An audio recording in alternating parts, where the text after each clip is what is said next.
Member of parliament, member of assembly, चाह लेगा उसका इलाके का विकास होगा। तो हाथ में लट्ठी दे दे, अब वहां में ताकते नहीं होगा तो कहां से होगा।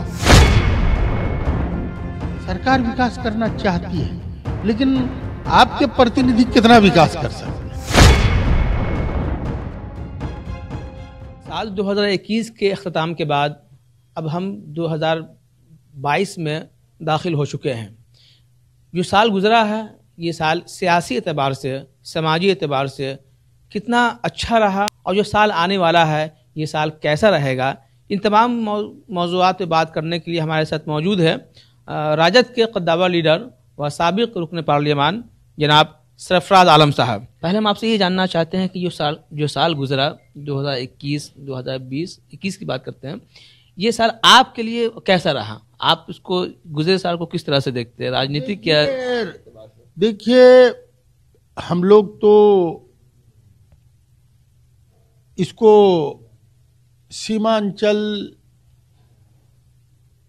क्या अच्छा क्या खराब कहेंगे, लेकिन मैं सीमांचल के लोगों को मुबारकबाद देना चाहता हूं। अभी तृतीय पंचायती राज में अच्छे लोगों को चिन्हित करने का काम किया है।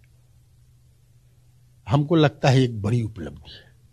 सियासी जो बेदारी है सीमांचल में आई है।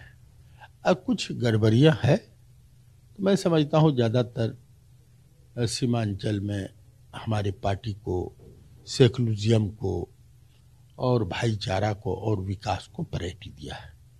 इस माने में मैं अच्छा समझता हूं।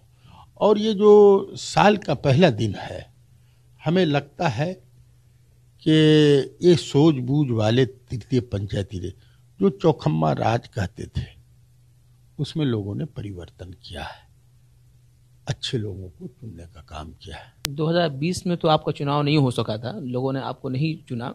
2000 अब आने वाला जो साल है, क्या ये मान के चला जाए कि 24 की तैयारी अब आपने शुरू कर दी है? देखिए, तैयारी उसके लिए न होता है जो कभी कभी तैयारी करता। हम लोग तो लोगों के बीच में रोज हैं, रोज रहते हैं और जनता के फैसले का सम्मान करते हैं और उनकी लड़ाई मजबूती से लड़ने का। आज आपका किसान सबसे बदतर हालत है। जो देश कृषि आधारित है, जो गांव में 80% लोग रहते हैं और सरकार रोज कहती है कोई खाद की कमी नहीं है। अभी बिहार सरकार के कृषि मंत्री का बयान सुन रहा था, आदरणीय चीफ मिनिस्टर नीतीश जी कह रहे थे कि खाद की कमी नहीं होगी। उनके प्रवक्ता हैं। और आज अगर नरपतगंज में देखा होगा आप, कहाँ नहीं जोकी है, नरपतगंज है, रानीगंज है, फारबिसगंज है, वही लोग आज जो ब्रोकर है उस पर शिकंजा प्रशासन कसने में फेल है। ठीक है, जो कम ही आवंटन भी कम आ रहा है, यूरिया हो, डीएपी हो, फास्फोरस हो, माने किसान सबसे बदतर हालत में है सीमांचल। उनका मुख्य कमाई वही है। बेरोजगारी का आलम तो जानते ही है, दिन प्रतिदिन बेरोजगारी बढ़ रही है। कभी कोरोना के नाम पर, कभी कुछ के नाम पर। लोग क्या करेगा? कसमें खा करके लोग हजारों किलोमीटर से पैदल आया था, कोई उपाय नहीं, फिर बाहर जाने पर मजबूर। नीतीश कुमार तो कह रहे हैं कि हम तो रोजगार दे रहे हैं बिहार में, तो लोग बाहर क्यों जा रहे हैं? अरे भैया, जब रोजगार मिल जाएगा तब ना। अभी तो कह रहे हैं, नीतीश जी तो ये भी कह रहे हैं, उनके गठबंधन का डबल इंजन की सरकार कह रही है कि किसानों को किसी चीज की कमी नहीं है, किसी चीज की कमी नहीं है। ये जाने आप। देखिए, हर मुद्दे पर सरकार फेल है। आने वाला दिन लोग रिजेक्ट कर दिया है। चोर गली से आना अलग बात है। वोट ऑफ परसेंटेज हमारा बढ़ा है और हमारे नेता बड़ी मजबूती से अभी बेरोजगारी यात्रा करेंगे, उसमें देखिएगा। आप सीमांचल की नुमाइंदगी करते हैं, वहाँ से आते हैं। एक ज़माने तक आपके वालिद साहब तस्लीमुद्दीन साहब ने भी सीमांचल के हक़ के लिए काफ़ी आवाज़ बुलंद की थी और आप लोग भी आवाज़ बुलंद करते हैं। लेकिन हमारा ये कहना है कि 70 साल बाद भी सीमांचल की हालत वैसे ही है। लोग आज भी बेरोज़गारी, भूखमरी के शिकार है, रोज़गार के लिए बाहर जाना पड़ता है। तो ये 70 साल में, चाहे उसमें लालू जी की सरकार हो, नीतीश जी की अभी सरकार हुकूमत चल रही है, सीमांचल डेवलप क्यों नहीं कर पा रहा? लोगों की तवज्जो उस तरफ क्यों नहीं है? हमारी जो सीमांचल की जनता है, जिस दिन बेदार हो जाएगा, सियासी शऊर आ जाएगा, सियासत को समझने लगेगा। इतनी भोली भाली है, सीधे सपाटे हैं कि कोई फुसला लेता है।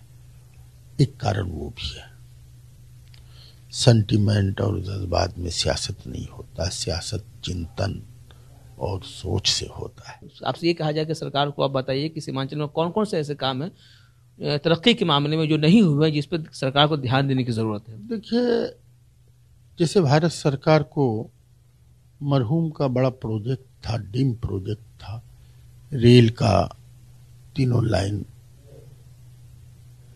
सुपौल, अररिया, गलगलिया, अररिया, जलालगढ़, किशनगंज, ये तो कहिए कि सबसे बड़ा ये मरहूम का, ये अगर रेल मिल जाता है या जनप्रतिनिधि उसको 5 साल में पूरा करते हैं, तो कहिए कि वहाँ के लोग को रोजगार अच्छा मिल जाएगा। नंबर 1। नंबर 2, हमारा एरिया जो है एनटीपीसी का सर्वे चल रहा था। अगर तेल वेल निकलता है, संभावनाएं हैं, कई संभावना है सीमांचल, वो काम एनटीसीपी के जरिए होता है, उससे भी तरक्की होगी।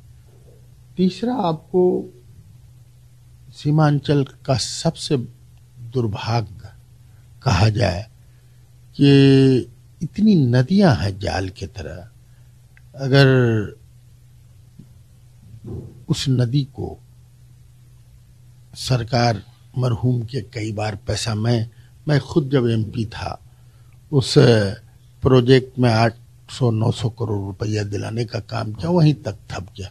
अगर उसको तेज कर देता है, बाढ़ से अगर निजात पालता है, ऐसे ही वो इलाका रोजगार वाला और सुखी संपन्न हो जाएगा। सबसे ज्यादा बाढ़ की तबाही है, जो नेपाल से नदियां चलती है, वो काम जरूरी है। क्या आने वाले दिनों में आरजेडी और मजबूत होगी, तेजस्वी यादव मुख्यमंत्री बन पाएंगे? देखिए, हमारे पास जन समर्थन है, ये कान खोल के सुन लीजिए बिहार में, और हम बहुत कम वोट से कई सीट पर हारे, और लगता है कि मुस्तैदी से लोग आने वाला दिनों का भविष्य, बिहार का सब कुछ तेजस्वी जी हो। तो ये कहना है कि सीमांचल की तरफ चाहे जिसकी भी सरकार रही हो, हमेशा उसको नजरअंदाज किया गया है, बेतवज्जो ही। सरकार में रहा हूं, वहां विकास हुआ है, तेज हुआ है। हमने क्या कहा, सरकार में भी एमएलए है, बेसरकार में है, एमएलए तो है ना भाई। आपका जो जमहूरियत में जो मेंबर ऑफ असेंबली को जो अधिकार है, जो एमएलए को है, आप कितना मेहनत से, अब हाथ में लट्ठी दे दे, अब वहां में ताकते नहीं होगा तो कहां से होगा? कलम में ताकत पैदा करना होगा।